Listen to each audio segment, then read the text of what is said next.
Kabar berikutnya datang dari Majelis Ulama Indonesia. Sahabat Muslim miris dengan perlakuan terhadap koruptor. Nah, ini Wakil Sekjen Majelis Ulama Indonesia akan ajukan hukuman potong tangan bagi koruptor.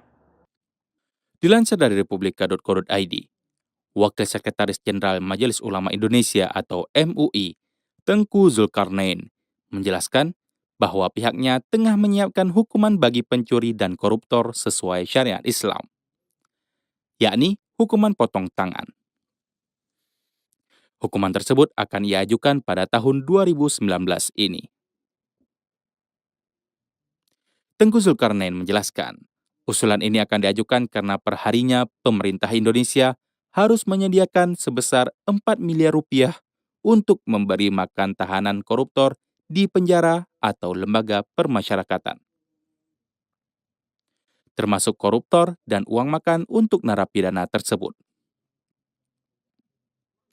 Artinya, pemerintah membutuhkan uang hingga 15 triliun rupiah untuk ransum para tahanan termasuk para koruptor.